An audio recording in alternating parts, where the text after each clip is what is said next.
watching football, you forget that the next No. person sitting to you. Look at John Dumelo, belongs to 10 the giant next- screens across his Yes, constituency. and there's Kenke. And there's Kinky. On top of He's that. rented canopies. Yes. He's rented There are chairs. taxis. There are taxis to move. He has paid DSTV Yes. subscriptions for all those places. Yes. Charlie, we they beg. Yes. We they, the way John Dumelo has done it means they cost plenty. No. So I mean, we beg one our MPs.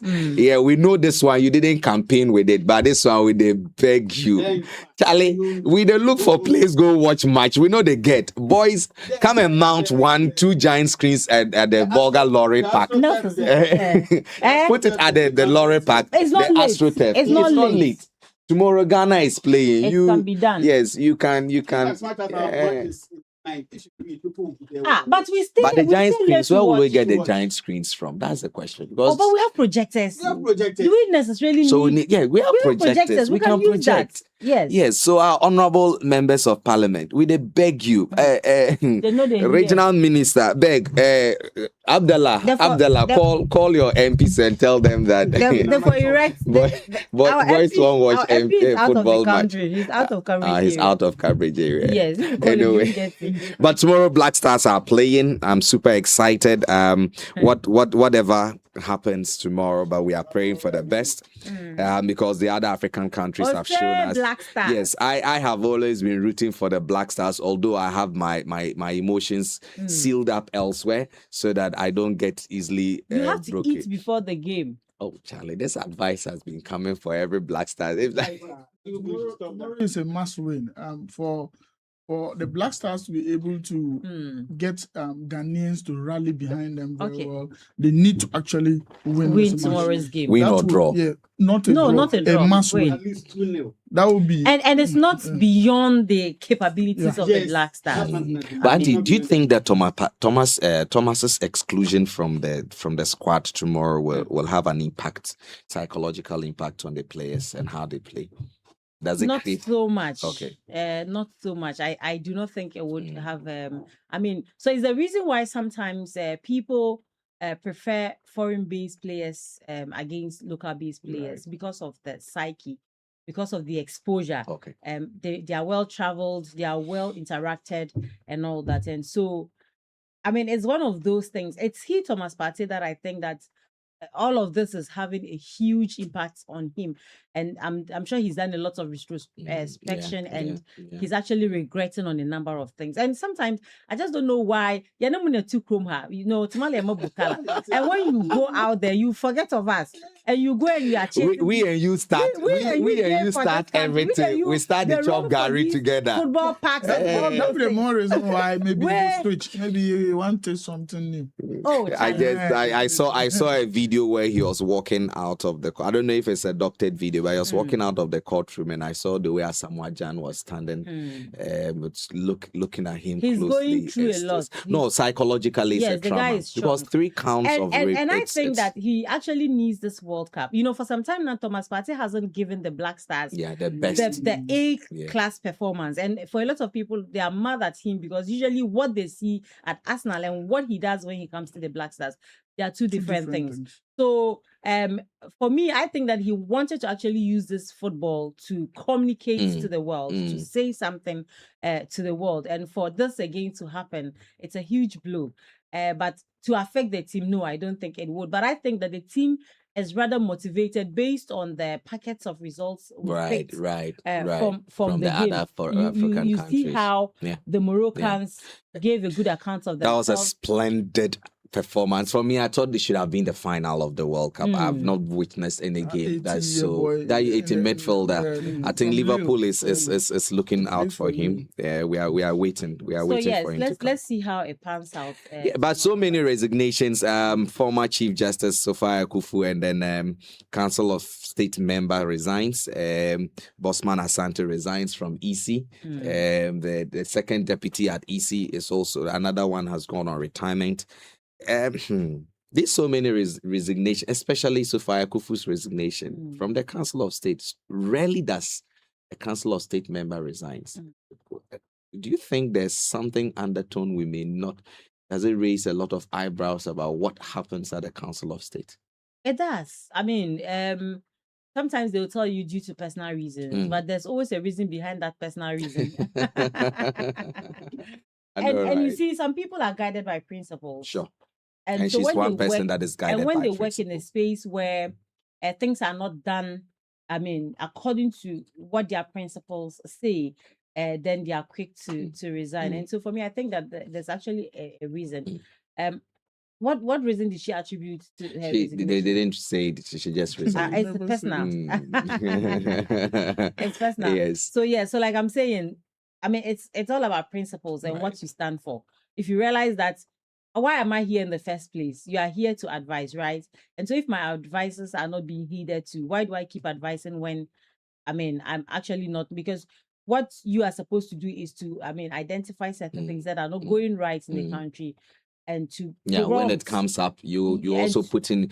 But auntie, but resigning means that you don't get to make a say. You don't get to state your opinion on a particular issue. What difference? Is it not better to stay, make your opinion, let it be recorded that you it doesn't said make this, a difference if your this. opinion is recorded and not used. Okay, I mean, we don't have numerous platforms where people can share their opinion, so I can as well stay in my house and share my opinion through my social media handle. Right, I get you. I could get interviewed and share my opinion on a particular subject. But if I am on a council or on a board and I keep making suggestions or I keep making contributions that are not being used, then it doesn't make any sense at all to stay. So like I said, it's all about principle. People feel that what is happening does not conform. I mean, my principles and what is happening are not aligned. So why don't I mean, excuse myself, because you just go home with so much headache. And me, sometimes I comment people, like when there's so much heat and they are still able to stay within it and work their way. So I just comment. For me, before you realize I'm gone, I'll just go and maybe I'll go and finish and regret and say, oh, I should have stayed a little longer. See, there's calm now and all of that. And I think that maybe she's like me. So right.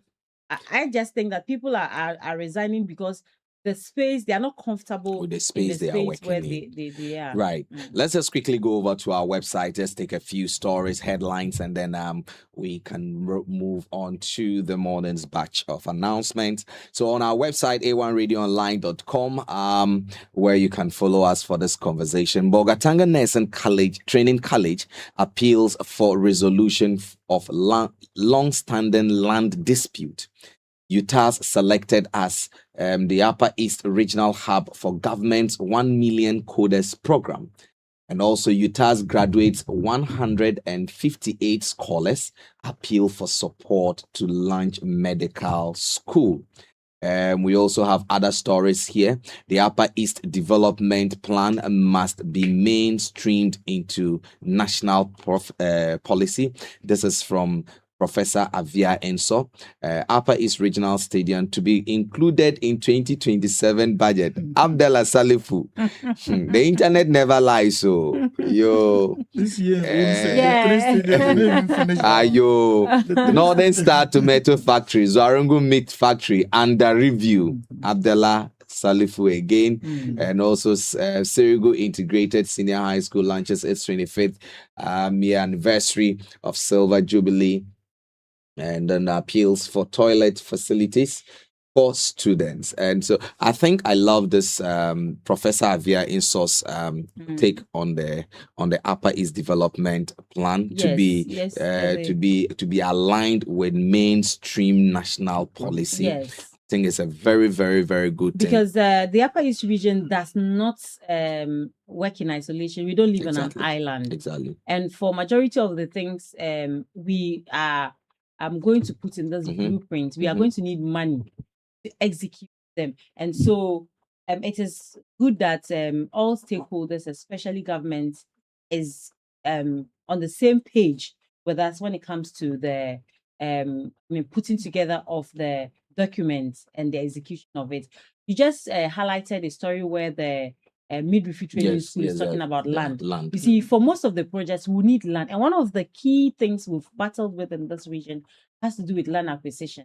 You have so many family members owning A a particular portion of of land. And even within the family, you have family members owning the land. And so you go for it, and this person says that Masolka, like this portion of it is for me, this portion of it is for me. And so I think that if we really want this, our document to see fruition or to be worked with, then we don't just do it and think that we are alone. One key thing he mentioned yesterday, being Professor Avianso, was the fact that he started something of this nature. A new one is being started. What is the guarantee that another regional minister doesn't come and exactly doesn't what have I an was going to interest say and puts it somewhere? So if it's really something that government has an interest in, then it means that there will be a document that will be in the office there, guiding any regional minister that comes, because people come and they have different priorities. But if a document is said that, okay, so government has an interest in it and says that this is what we are working with for the people of the Upper East region. So for every regional minister that comes, please look for that document, go through it and see what it is that you have to do. And that will be a good thing to do. It is the same argument that we've raised over years, that political party manifestos and policies must be aligned with a national development agenda. Sometimes when you take some of the political campaigns and the promises that the political parties put in their manifesto books, looking at their rethinking for the development of Ghana, sometimes you don't know. The NPP has something in contrast. The NDC has something in contrast. But if we have our manifesto documents being extracted from a national policy guideline, then you don't have political parties coming in and doing something different other than what the policy wants us to do. So if, let's say, the policy is concentrating on health infrastructure for the next 4 years, and then so it is documented between this year and this year, this is what we want to focus on. When you come, you cannot say that I want to focus on roads, something else. But because the document stipulates clearly that within this period, this is what we have to do. If we don't do this, we are going to have packets of development. And that's governments coming in and repeating the same projects of others, and we're not seeing a completion of stalled projects that have started. We have stalled projects all the way from the days of Kufuor till date. We have Kufuor is even too close. Look at the Champon. Look at Zamstek. These are projects that were started way before we're even born. What do you call it? The health insurance. The foundation that is Look there. at the pillars. Yes.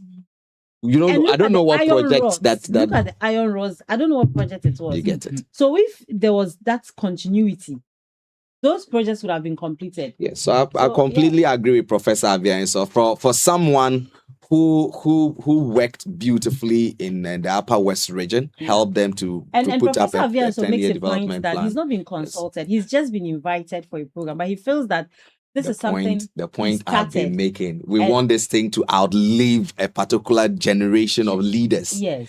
How can we make this a working document? We are going to spend 3 good days to plan the development of Upper East. Yes.